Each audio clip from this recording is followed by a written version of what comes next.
Welcome to Education Influencers with Dr. Carla Sparks. Today, I have a very special guest, Dr. Sarah Lukas, who started her career in education as a civics teacher. She has also served as an assistant principal and a district administrator, working intensively with increasing reading achievement. Next, she made the leap to higher education and became the Director of Academic Operations at National Louis University. Currently, she is the Dean of Florida Programs at National Louis University. Welcome, Dr. Lukas. I am so happy to have you here today. Thank you for joining me.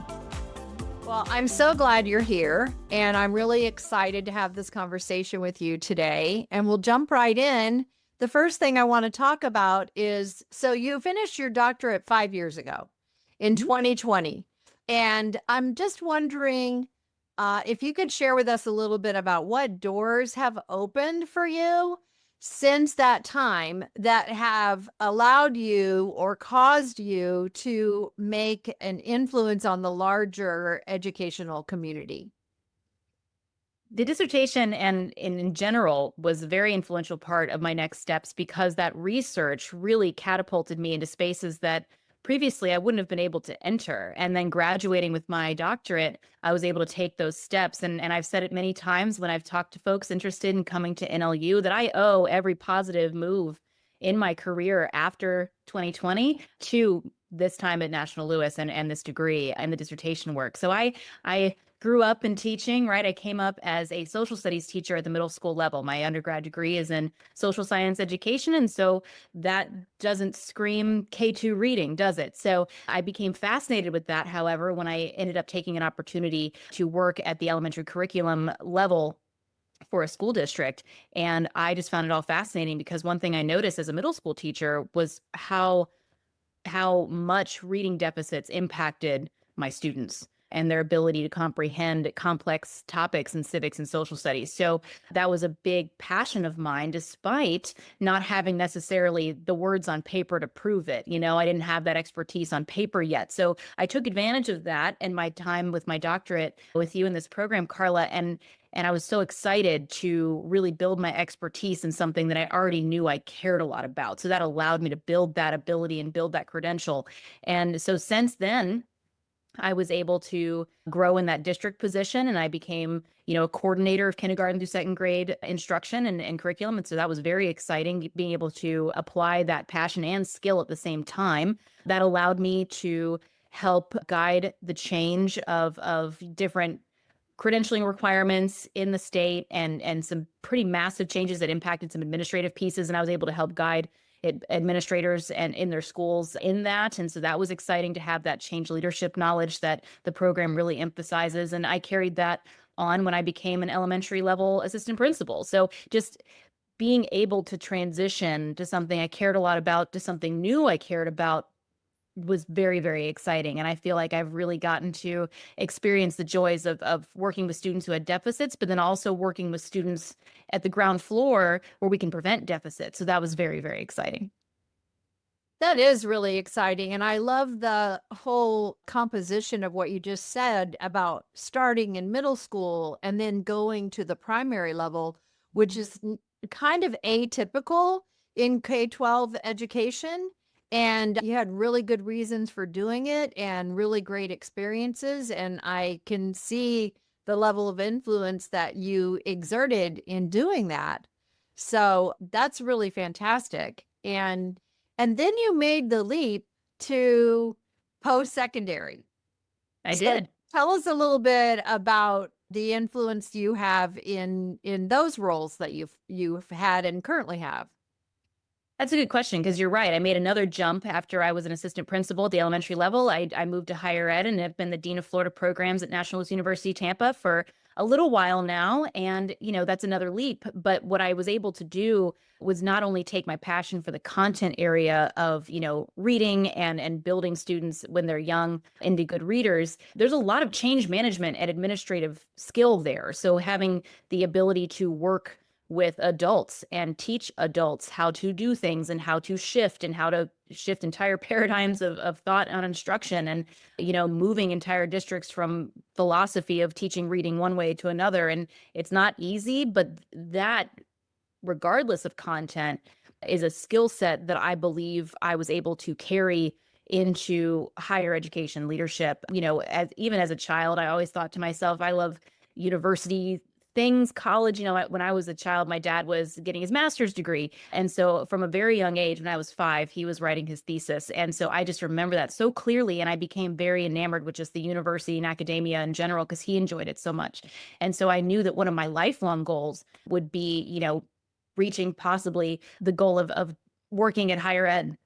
And so it was a very exciting opportunity when this came open at, the place where I earned my doctorate and cared about so much, just as an institution. And so I couldn't, pass the chance to come on full time in an administrative capacity. So then I was able to use the skill set I gained from earning my doctorate and that management of adults and adult leaders, and through difficult times, through change, I'm able to apply those skills to a leadership role in higher ed. So it's a really good question. So I guess if I really had to pin it down, this doctorate has allowed me to make jumps because the skill set is that wide and that impactful.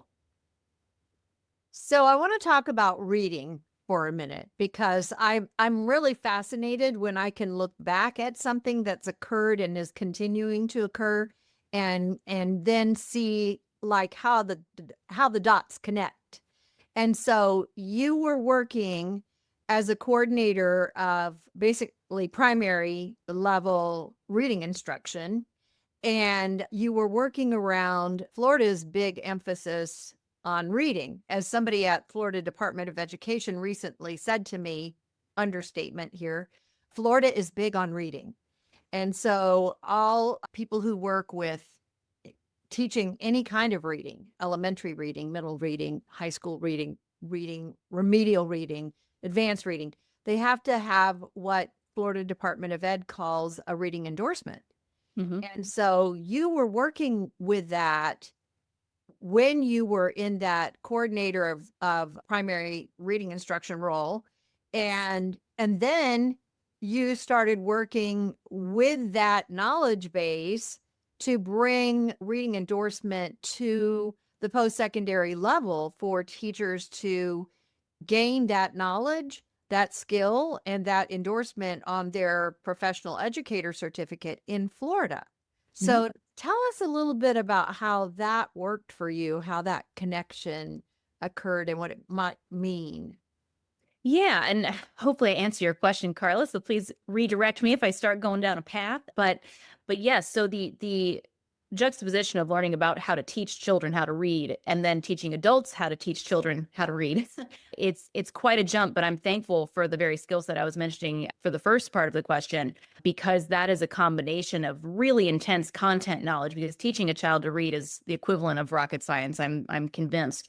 But being able to take that in-depth content knowledge that can be very intimidating, to be honest, even if you've taught kindergarten for 15 years, if depending on how you were taught, that to shift your ability to teach a different way, if you were taught whole language or if you were taught under a certain curriculum, and then all of a sudden you have to change to, say, a structured literacy model or something different, that's a very big jump. It is very significant. And so, being able to bridge that gap for people, it was very rewarding. And that involved the content understanding, but also the understanding of how to get people on board, how to join in. Hey, I understand this is not how you've taught reading possibly the majority of your career, and it's going to feel strange, but let me support you and scaffold it up. Because I do find that teaching a child to read feels a little bit like a ladder. You have to go one rung at a time. You have to start with sounds, then you go into the letters, and you go, I'm simplifying quite a bit, but you go steps at a time. And I feel like teaching teachers how to read how to teach reading is very similar. You have to make sure you're taking it one step at a time, that you're not overwhelming, and that you give supportive feedback and you're with them, along the way as they take these steps to change their instructional ability. Am I answering the question okay, Dr. Sparks, or do I need to go back? You are. But I want to add that you also wrote a very intensive reading endorsement matrix. And that's what's required for a school district or a third party entity or a university like National Louis University to be approved by Florida Department of Education to actually train teachers in the way that results in reading endorsement. So Mhm. you wrote a reading matrix for National Louis University. And then a couple of years later, they changed the criteria, they meaning DOE, changed the criteria and you wrote it again.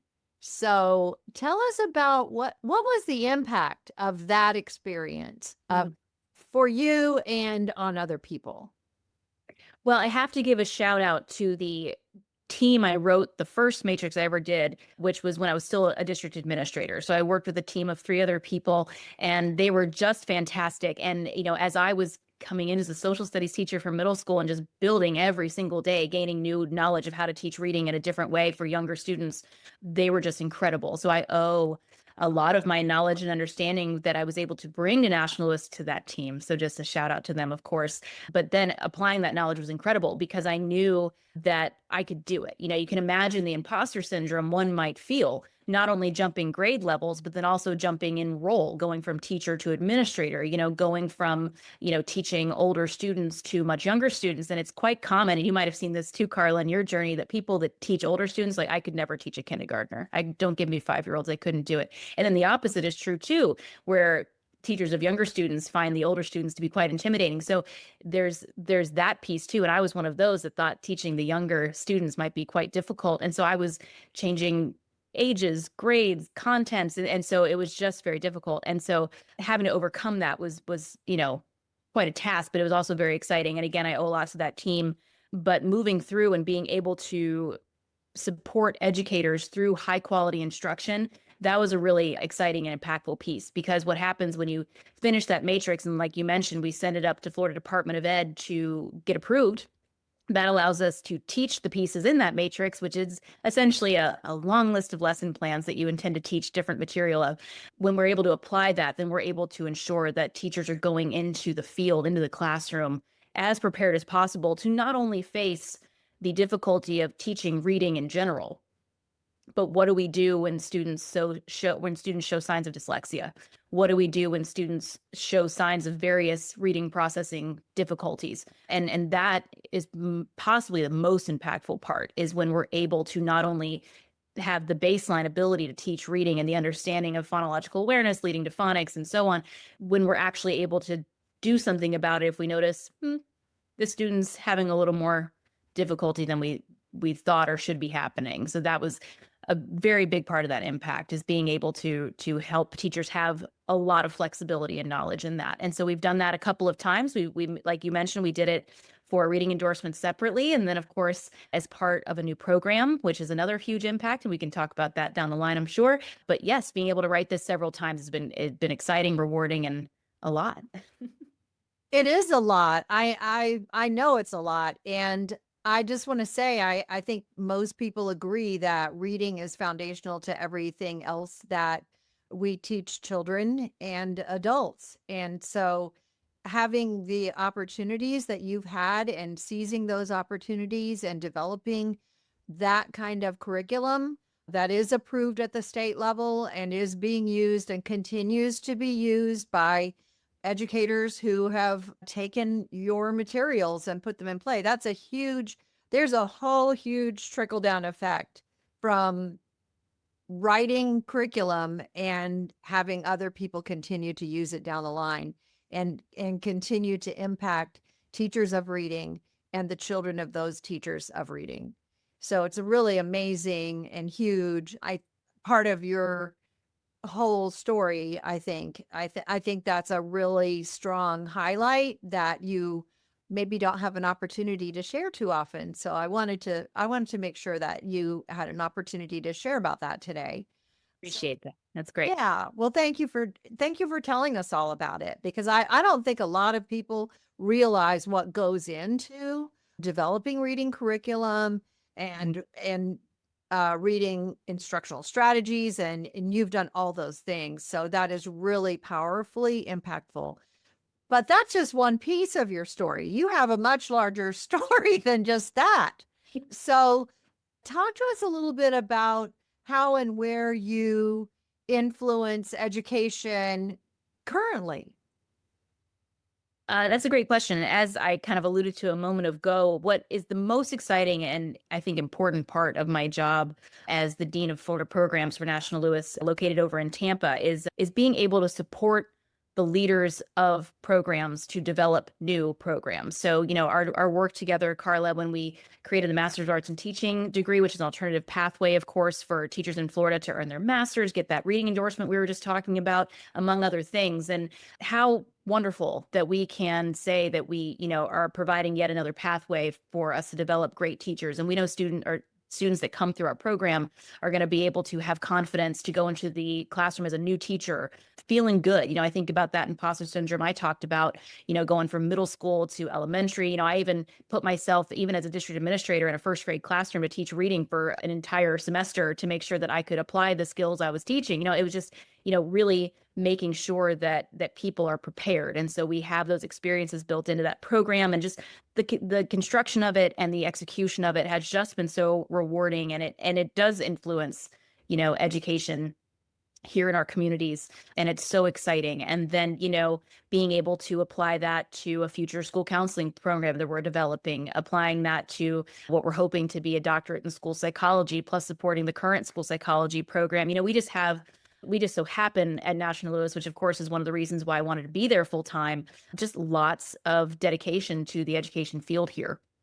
And so being able to be a part, of, even if it's just administratively supporting the paperwork part, just making sure that, if my chairs are having a bad day and they just need to vent about how much paperwork there is, or if they just need to brainstorm about how to make practicum happen, or they need help making sure there's enough adjuncts to do things, just even those little tasks that might seem small to somebody are not.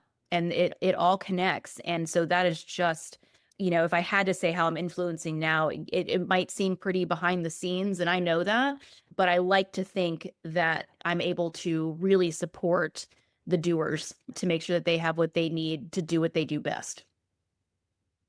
That's a wonderful way to explain your influence on a broader level, because you're really reaching so many people. I mean, if you actually look down the line, who you're influencing, and then who they're influencing, and then who they're influencing, and it just becomes thousands and thousands of people eventually.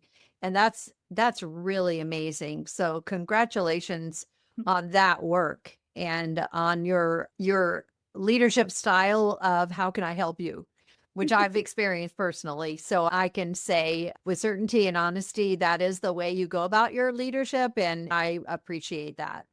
So let's talk about change, because that was a big part of your doctoral journey, was learning about leading change. So what do you think has been the most impactful change you've made in the realm of education during these last 5 years? It's a really good question. And I think there's some, local micro changes I was able to make, especially after my experience of earning my doctorate with the very content and skill set that I've alluded to before in this conversation. And then also some macro level that I've been able to be a part of. I think about, my ability to go into an elementary school as a new assistant principal, but having that curricular and, instructional knowledge of teaching reading. I was able to collaborate with my principal, who is an amazing woman and a fabulous math person, and who really was an expert in the 3-5 grade levels. She was able to tell me, K2, go. Reading, go. And I had the skill set to help support our teachers and our students to, better. Our teachers were able to better their instruction, go forward with confidence with some changes in curriculum that were happening in the district. Hey, how do I, do this phonological awareness exercise better? I was able to help with that, and just lend my expertise. And so I like to think that, being able to go in and just support, the already good instruction with some change in there. Like, yes, you're already doing a great job, but let's talk about incrementally how to make it better. Being able to know how to do that with adults, having done it before with other changes in other places, that was just really huge. And I found that very rewarding, and just supporting those teachers was outstanding. And we did make a change. Our reading scores got better. Our third graders were better prepared. And it was just a joy to see that happen. And then on a macro level, There have been quite a few changes because there's been quite a few changes in education. The protocols that went into place during COVID-19 pandemic, months, that was intense, having to all of a sudden go to virtual learning, and then we're back, and then we're hybrid, but not really, but then we're back, but then we're not. And just all of that, that's just change management. That's not even instructional based, but being able to have that clarity, and the secret, Carla, if I'm being quite honest, is I don't like change myself. My brain does not like it. I don't seek it out. I like for things to stay in routine. And I feel like that puts me in a good place to help manage change because I get it. I understand the loss that comes with an adjustment or, something larger. So it's been great to manage that, on a small level, like just a local school community. And then also on a major level, like when a law changes in the state and all of a sudden hundreds of teachers are required to have a new endorsement in reading, telling a teacher that has been teaching primary grades for 32 years and is on the brink of retirement within the next 5 that they have to take 300 hours of coursework in order to be eligible to teach a certain part of the school, part of the student population, that's difficult. And so having to help principals navigate with their people or having to navigate with teachers directly, making sure that we have enough classes to teach those endorsements within the district, developing new courses, all of that. And again, I have to shout out that team that worked with me in that district, of course, but being a part of that change management it was intense, and definitely I'll never forget that moment for sure.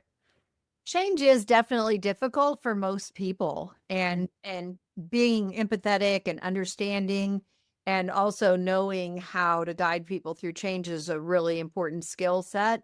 And I love the fact that you brought out your experience as an assistant principal as one of the most impactful changes in the last 5 years, because I don't hear a lot of people talking about the role of an assistant principal. Mhm. And Mhm. I think that there's a big gap in the knowledge base of most people about how incredibly important that role is.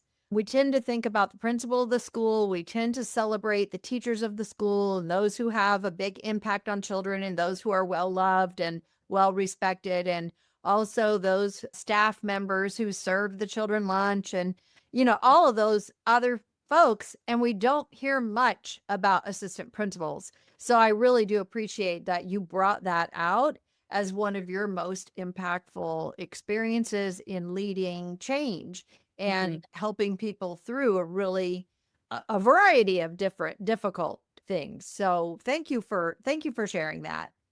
The So way I'm sorry, Carla. no, go right ahead. Go If ahead. if you'll indulge a dessert analogy, with me, the way I think about an assistant principal is kind of like baking soda. You can make a cake without baking soda, and you'll see the cake, you can decorate the cake. Those are your visual ones. You got your principal, you've got your teachers, and yes, they're important, but without that leavening agent, which an assistant principal can be part of, you're either going to have an okay cake or you're going to have a really good one. And so, you can absolutely harm, the progress of a school if you're not willing to roll up your sleeves and do the hard work. Everything from inventory and making sure you have enough trash cans in the cafeteria and that the fire drills go off, just all the way to influencing instruction where you have expertise. The beautiful thing is when you have a principal partnership, when you have a skill set that they don't have. And so you're able to divide and conquer it and really, really make an impact on instruction. And so that was just a lot of fun, to be honest with you. And so it's not an easy job. It's not a very visible job, like you said, but it's kind of like that baking soda in a cake. That's a really great analogy, as you said, and even a metaphor. And I love that you think in metaphors. Knowing you have a metaphor for explaining most things. And I think that's really helpful. And that Mhm. I think that's another asset to your skill set in teaching and in leading. So, abrupt change. Tell us about your best-selling book. Well, speaking of metaphors, right? Yes. Yes. So just having the privilege of working with you, Carla, to write our book together, the thing that I think about when I think about our book is just how funny it is that it really just came from having a bad day and a metaphor to try to make it better. It's not easy to be a leader. It's not easy to be a new leader. And I just so happened to start my work with you on as my dissertation chair, when I was in that difficult transition into a higher leadership role, and every day is not sunshine. And it's hard when you get criticism or when you get questions or you get, not fun questions, or you get scrutiny, and it might not even be for any particular reason other than you're in that position, not because of who you are or what you're doing. It's just inherent, and that's very difficult. And so I remember talking to you often, not only about my paper, but also about just what was going on, because you have such experience in that arena as well. And so, I remember we were talking and my brain goes to metaphors. So I thought about my favorite Florida animal, the manatee. And I thought, you know what? They don't have predators. I got to be like a manatee. And so that's where it came from. So it was so fun that you entertain that. And we found that a lot of different animals could actually be used to kind of compare our experience. And, you know, the silliness aside of that, there is something, psychological about naming the problem and kind of framing it.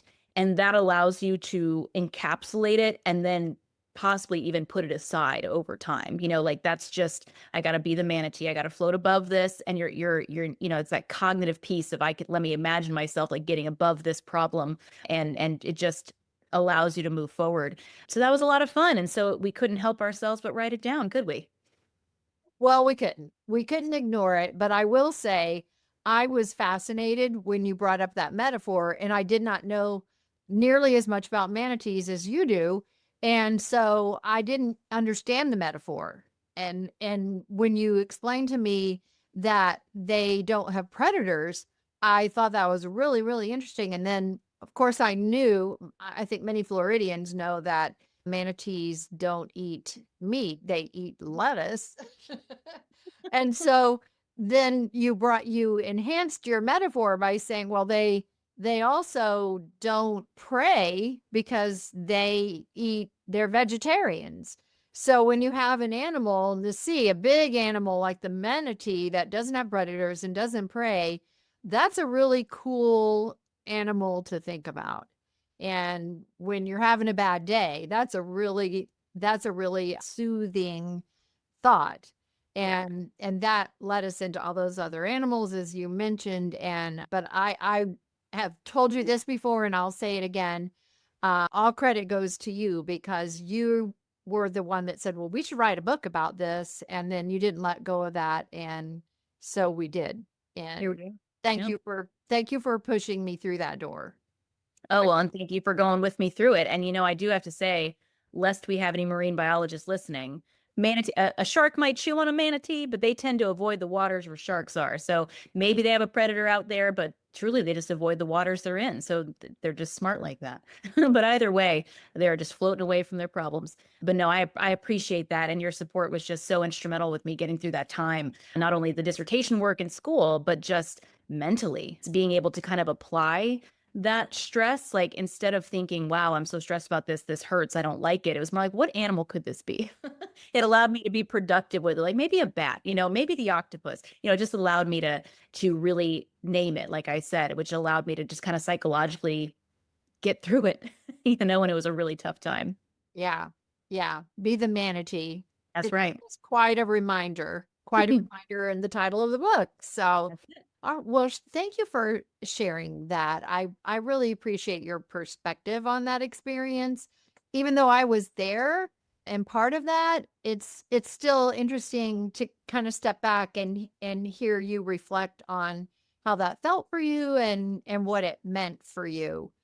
So the next question that your comments about Be the Manatee actually beg this question, and it is the so what? So we wrote a book together. We published that book, and so what? What does that have to do with influencing educators?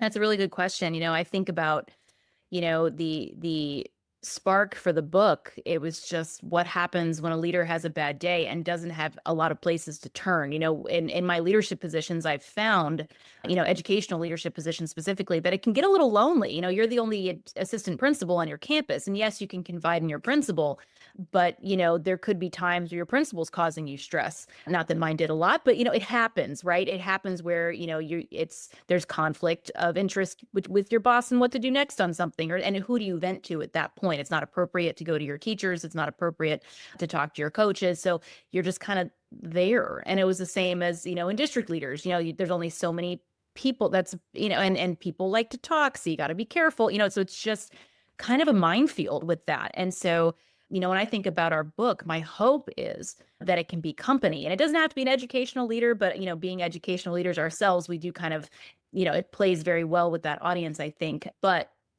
the hope is that it can be influential in that it can support support the influencers who might be having a hard time, because it's not easy to know what to do with baggage from a tough day. And where do you go when you feel like everything is negative around you? Where do you go when you feel like everyone's out there just trying to throw off what you're trying to your goals? How do you manage that? And so the hope is, being a journal, partly as well, that people could go in there and journal their thoughts and get them out and just, put a name to it and then be able to get past it. So, are we out there, creating new things? Maybe not, but we're hoping to, make sure that the people that are out there, so kind of like I feel like I do in my job every day now, do people have what they need to keep going? And so that's what I'm hoping our book is doing. Yeah, that's my hope as well. That's my Mhm. hope. So tell us about any other thought leadership or influential projects you have going on. What has been your biggest passion project, perhaps? Hmm. It's a really good question. And, my job is busy. And the beautiful thing that I have going is that I am passionate about education and supporting education. So it sounds like a bit of a cop-out answer, Carla, but I will say that I would say a lot of my passion aligns with my work. So when I think about, you know, how we have a shortage of school counselors out there, and we need to make sure that we have really good people ready to help students. And I think if you anecdotally spoke to educators in any state or even across the world since especially the pandemic, we've got some social emotional changes within our students these days in the K-12 environment, even higher ed, where we're a little different, and that's okay. But how do we navigate that, right? And so the idea of supporting, so I'm passionate about the next generation of school counselors being ready to handle that difference. It's not the same as it was in 2019 or even before. So that would be, my answer there is just, making sure that we're getting out there. And I'm also really enjoying dissertation work, being able to work on an individual level with people who are looking to influence how things are operating in their district or in education at large. So that would be the other half, is just, not only on a macro level of developing programs, but again, on that micro level of one student at a time, making sure they can achieve their research goals, which could potentially have a major impact on our field. I love that point that you just made, and I'm really glad you made it because I can relate to that myself. I do a lot of that one-on-one work with students, and sometimes you don't, as an educator, you don't see the fruit of your labor, and then Hmm. sometimes you really do. Hmm. And I appreciate that point. It encourages me to know that the work that I'm doing, one student at a time, can be making a big difference for that student. And you said at the beginning of this conversation that your time of earning your doctorate and writing your dissertation was really a change maker for you Hmm. as an educator. And so now you are engaging in dissertation work Hmm. supporting students who are earning their doctorate and writing their dissertation, and you're pouring into their work and helping them get through it, so that can be the work that you're doing, in other words, is making change in those Right. individual people. And I think that's a full circle moment, and I love it when you can get to a point where you can look back and go, okay, so all of this goes together. As I mentioned earlier, you start connecting the dots between what has happened over here in a person's life and then here and then here Right. and then here we go, and we're connecting it all together full circle, and I just love that. So I'd really like you to give us some thoughts. What would you suggest for educators who want to be change makers and influencers? I think it would be one, to go for it, to look at what you're passionate about, and not be afraid to change yourself. And I think that's really step one, is you have to look at yourself first. Are you ready to work with a lot of people who might be different than you? Are you ready to face opposition? Are you ready to face, you know, the reality that you might have one idea of how things could change and you are convinced of your rightness, and then it turns out that upon a needs analysis and upon collaboration that maybe needs to shift a little bit? Are you mentally prepared to pivot? There's just some internal work I feel that has to be done, because it's not just about, when you're influencing change, it's really not about your influence on the change. You're not the one, only hitting the go button. There's a lot of people coming along with you. And so you have to be ready to, cultivate buy-in of the people you're working with. And so it's really, you're not coming down to make a change below you. You're actually changing the floor. You're more of an elevator, really, than you are anything else. And so you're trying to lift people to the next stage, and that's heavy. And so making sure that there's another metaphor, Carla. We can't help ourselves. We just can't help it. But the individual work that has to take place, I really think, is step one. And then from there, I would just say, don't be afraid. Make the phone call, set the meeting. It's a different content area. Learn the content. It's a different state, a different location. Go stay the weekend and do the research and learn the area. Just don't be afraid to take the leap. But I think if you've done that internal work first, then those leaps won't be as scary because you'll be ready. Wow, that's really good advice. That's really, really good advice. Thank you so much for that. And thank you for taking the time out of your really busy schedule to be with me today and to have this conversation. Congratulations on your many successes in your journey as an education influencer. And I can't wait to see what you do next. Well, thank you so much, Carla. And it's always good to spend time with you. And just thank you so much for having me. It's been a joy. A joy for me too.